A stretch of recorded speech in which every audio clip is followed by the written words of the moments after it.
Well, it's been a while since I've reviewed a William Holden movie on this channel, so as my three fans know, I'm a big fan of his movies, so I decided to check out the film Father is a Bachelor from 1950. This is a not very well-known film. In fact, there weren't many reviews or a lot of information about it, but it's a very sweet, sentimental, and somewhat predictable family film with good acting and a satisfying story. Coleen Grey is in the film as well as his adorable romantic interest, and I really enjoyed this one. I'll summarize the film and then offer some closing thoughts. Well, the film opens up with William Holden as the character Johnny Rutledge, and he is singing a song on the back of a caravan wagon. But it's like a minstrel song, and he's wearing blackface. And yeah, since I'm putting this on YouTube, I don't know if they're going to allow that, so I'll just skip ahead a little bit. After his song, there's a big audience. They've gathered outside, they're applauding, and we find out that basically he's there to help sell snake oil with this Professor Mordecai Ford. He's played by actor Charles Winninger, who I haven't seen before in any films, but to me he sort of resembled Alan Hale. And hey, there was a very brief cameo by actor Dooley Wilson, Sam from Casablanca. And I'm watching this and thinking, why couldn't they have had him singing on the back of the caravan? Something like As Time Goes By. But in any case, the professor is recognized by some of the locals as a charlatan. And they grab him, he's arrested, and he's thrown in jail.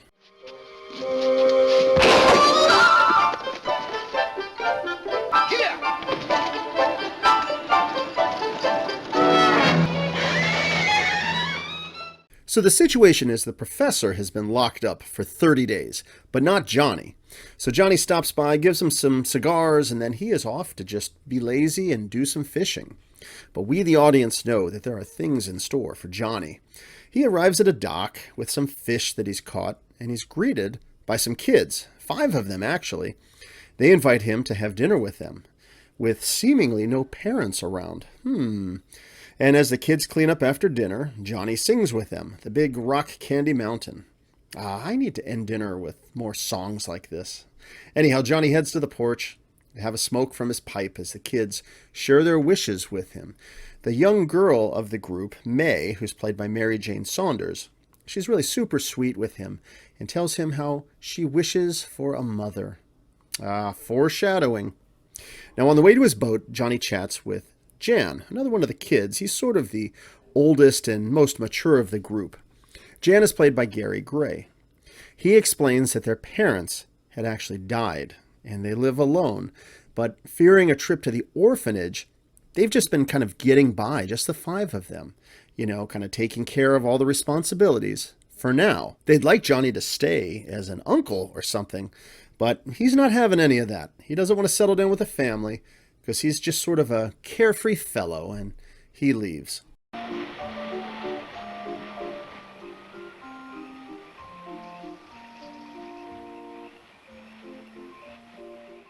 Now the next day, Johnny runs into Jan at the general store, and with a little bit of trickery with the shop owner using a 2-headed coin, he cheats him out of an additional $1 to give to Jan. But when Jan realizes that there was some deception used here, he doesn't think that's honest, and he goes to get more firewood to give to the shop owner in return, feeling it was dishonest what Johnny did. Well, Johnny, he feels kind of guilty. He goes and helps him chop some wood. And that evening, as Johnny enjoys his pipe, we have the character May, who snuggles up with him and calls him Uncle Johnny. I mean, let's be honest, this film is straight up predictable. It reminded me a lot of the Disney film, The Apple Dumpling Gang, with Mr. Donovan, and he had all the orphans that loved him. But you know what? I like it. He tucks May into bed and sings her a goodnight song. It's all very sweet. Oh,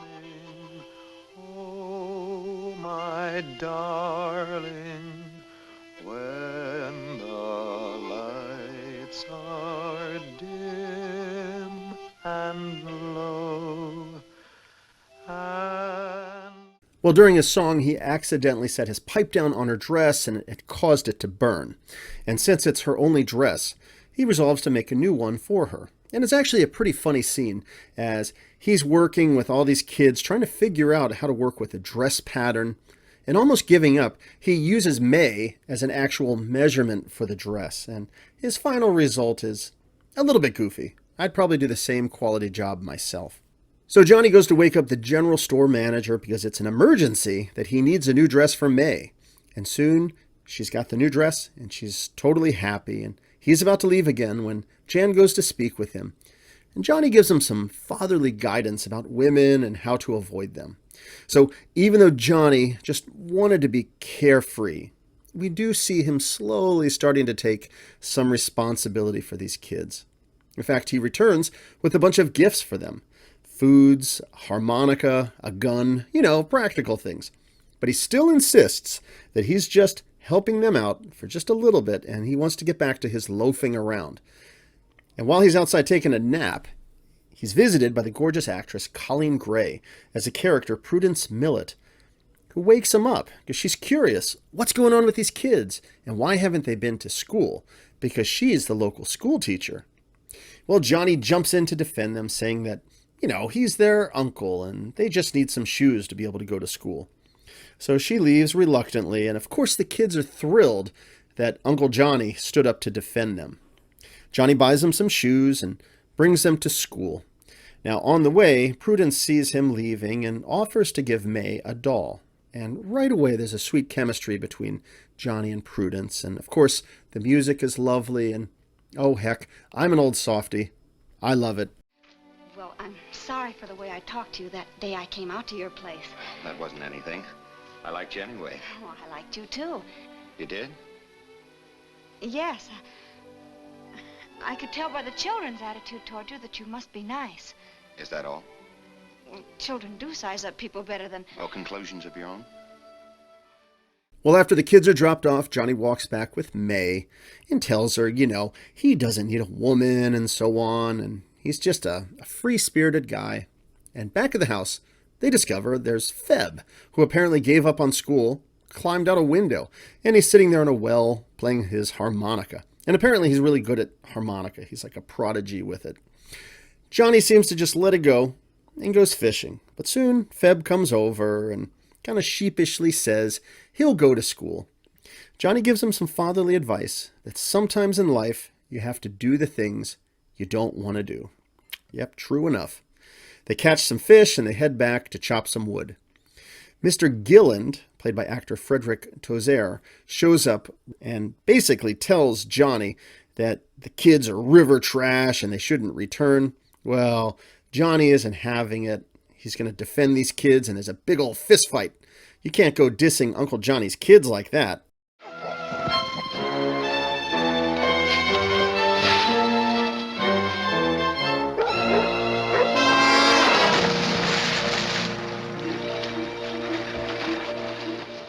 But of course, a little later, Johnny is held responsible for beating up this guy, and he's summoned to court because of this. He tries to get a lawyer, but he doesn't have enough money, and nobody wants to defend him. Now, Prudence, who is out and about with her dad, overhears this and goes to try to help Johnny, offering him a job working for her father, and also offers to give him a cow for milk for the children, and even music lessons. I mean, she's a real sweetheart here. Well, they head home, and Johnny is singing again. I mean, there's a lot of music through the film, which is great. And the character, Jericho Schlosser, played by actor Sig Ruman, rides by in a wagon. Hearing the singing, offers him a job singing at his restaurant for $1. And that $1 should cover the music lessons, he says. It was interesting, too, that Sig Ruman in this film would later play Sergeant Schultz in Stalag 17 with William Holden. Well, anyhow, back in town, Johnny runs into Professor Mordecai. He is out of jail and he's ready to get out of town. He wants Johnny to come with him, but Johnny can't go as he now has some responsibilities. He's got all these kids all around him. And soon Johnny is off to court. There's a little bit of silliness as Professor Mordecai sticks around and tries to defend him, but he's kind of refused. They won't let him offer counsel here, but regardless, Johnny is found guilty and the bond is set at $25. Which a mysterious benefactor offers to pay. Whoever could it be? Well, we cut to the Schlosser's restaurant, where Johnny is now working as a waiter, but he's also there to sing for us. And it's another musical number. Young Herman von Bello, a musical fellow, played on a big cello each night. Sweet melodies rare in a dance garden where dancers dance round and round with delight. Well, after the song, there was this attorney that Johnny had talked to earlier, this Plato Kaysen character played by Clinton Sundberg.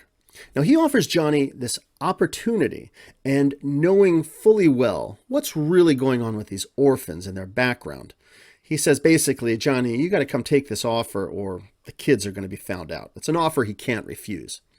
So he's brought in to this wealthy home to meet with two sort of uptight, prudish sisters, Guinevere, actress Peggy Converse, and Adelaide, played by Lillian Bronson. And they're convinced that this young Feb, one of the orphans, is a musical prodigy with his harmonica and that they can train him. Now, the character Plato wants Johnny to marry one of the sisters so that the child can be legally adopted by a married couple. And he's given until the next day to decide who it will be. Now, we, the viewer at this point, can kind of figure out what's going to happen. You need to be married in order to adopt. William Holden's character is single. Coleen Grey is gorgeous and single. So we kind of get an idea at this point, but it's all good. Let's just play along with the movie. The sisters play a game of ring toss to determine which one will marry Johnny. And he seems not too thrilled at all to see that he's got to marry one of them. But soon, Professor Mordecai is loading up his boat, ready to leave town, and he tells Johnny to just come with him, that Miss Prudence is already engaged to be married to somebody else, and things are just looking grim for poor Johnny. So he tells the professor that he will be leaving the next day with him. Now, May hears this in secret and looks really sad, but May tells Johnny that she knows he's leaving and wants to have a party for him. It's a really sweet scene. That's very nice, May. You'll wait for my party, Uncle Johnny? Oh, of course I will.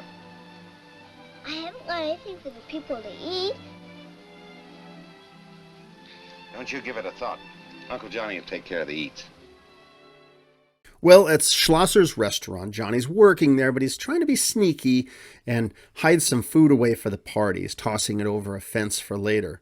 But Mr. Schlosser finds it and tells him off, but then says it's okay, and he'll give him even more food. But could he be invited to the party too? And soon enough, there's a big old party, and everyone's gathered, having food and having a good time, and Johnny sees Prudence there. And with only a little time left in the film, no spoilers, but what do you think will happen? Will Johnny have to face punishment for his earlier crime of beating up the guy? Will he be forced to marry one of those sisters? Will he ever know true love with Prudence and able to start a new family with the orphans? Well, you need to watch this one for yourself to find out.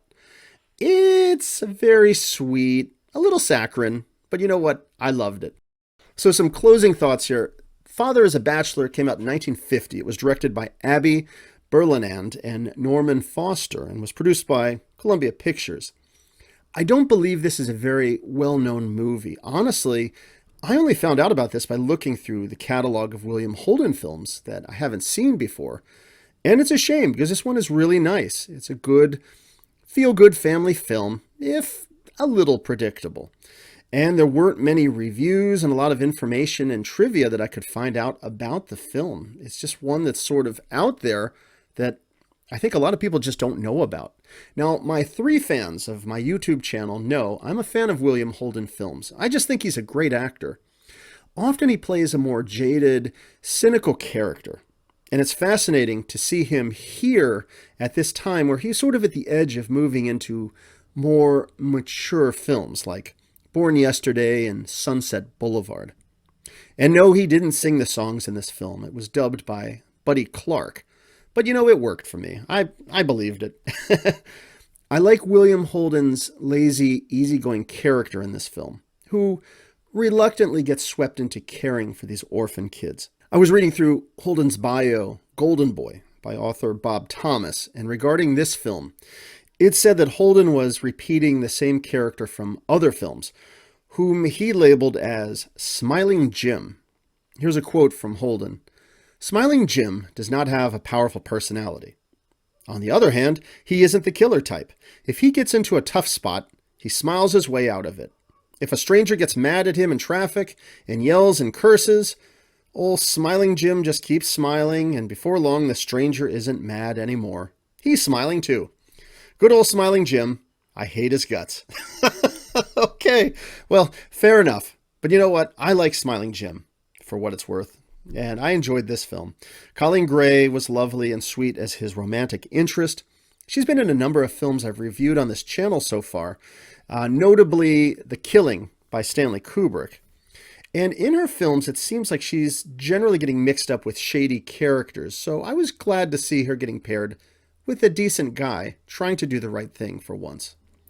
Mary Jane Saunders was very sweet as the young character May, and this film, to its credit, presents all of the kid characters as never really being irritating. You know, a lot of times you watch a film with kids, they really get on your nerves, or there's some sort of a subplot where they're doing something obnoxious, and there really wasn't any of that here. They all seem to be genuinely appreciative to have this Uncle Johnny, who reluctantly has been giving them food and gifts, and they don't really get annoying, rude, or disrespectful. In fact, they listen to him and do what he says, and I really like that. It's a rarity to find a film with lots of kids where they don't get on your nerves. So I thought this film did that very well. By the way, a note about actor Billy Gray as the character Feb. He was one of the few actors I recognized from elsewhere. He was also in The Day the Earth Stood Still. He was in the Father Knows Best series, and even more obscurely, he played the character Dullard in the spoof film Porklips Now, which was a parody of Apocalypse Now. I don't know if you've ever seen that one, but boy, that's really reaching back into the depths of obscurity. Well, anyhow, that's Father is a Bachelor from 1950. Really enjoyed this film. It's a sweet, enjoyable family movie, and it's one that's worth checking out.